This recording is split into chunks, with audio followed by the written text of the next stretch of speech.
अस्सलाम वालेकुम स्टूडेंट्स।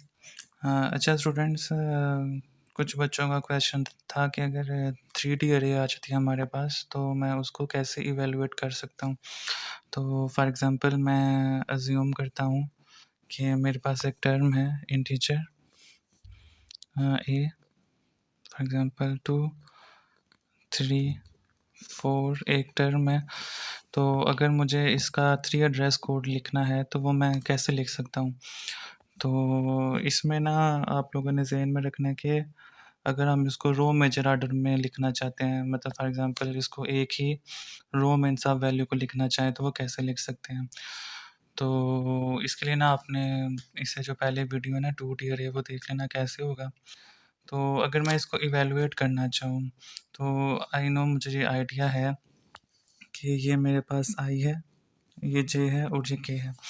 ठीक है? तो इनको मैं मतलब कैसे लिख सकता हूँ? तो बहुत सिंपल है इसको लिखने के लिए। तो सबसे पहले मुझे पता है कि इंटीजर का साइज़ क्या है, बेस एड्रेस क्या है, ये सारी चीज़ें हमें आइडिया है।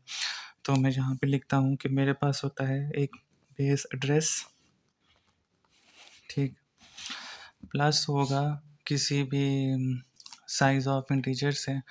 तो फॉर एग्ज़ाम्पल अगर मैं यहाँ पे लिखना चाहूँ वो होगा i मेरे पास यहाँ पे क्या होगा 2, ठीक है? और ये 2 बेसिकली मल्टीप्लाई बाय होगा किससे, j मल्टीप्लाई बाय k, और जो j और k है वो मेरे पास क्या है 3 मल्टीप्लाई बाय 4, ठीक है?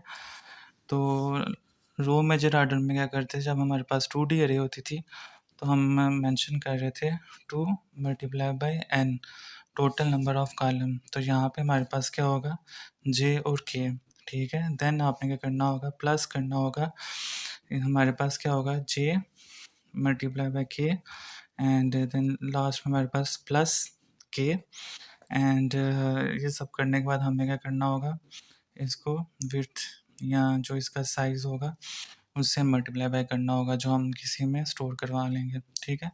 तो यहाँ पे मेरे पास क्या होगा 2 मल्टीप्लाई बाय 3 मल्टीप्लाई बाय 4, यहाँ पे हो जाएगा 3 मल्टीप्लाई बाय 4 और यहाँ पे प्लस 4 आ जाएगा, ठीक है? तो और इसको करने के बाद हमने इसको साइज़ ऑफ इंटीजर से मतलब मल्टीप्लाई बाय करना है, देन हमने उसको बेस एड्रेस पे ऐड कर देना, ठीक है? अगर फॉर एग्ज़ाम्पल इसका मैं 3 एड्रेस कोड लिखना चाहूँ तो सबसे पहले मेरे पास किस तरह कर जाएँ, सबसे पहले हम T1, ठीक है? लाइन नंबर 1 है ये। लाइन नंबर 1 में हमें आइडिया है कि हमने सबसे पहले एड्रेस कट करना है इस ए अरे का। तो यहाँ पे आ गया एड्रेस ऑफ ए, ठीक है? T1 में हमने ए को बेस एड्रेस फॉर एग्ज़ाम्पल इसका गेट कर लिया। सेकंड लाइन नंबर 2 में हमारे पास क्या होगा, ये हमारे पास i multiply by j multiply by k। तो हम ये कर सकते हैं, पहले इन दोनों को multiply, for example 2 multiply by 3।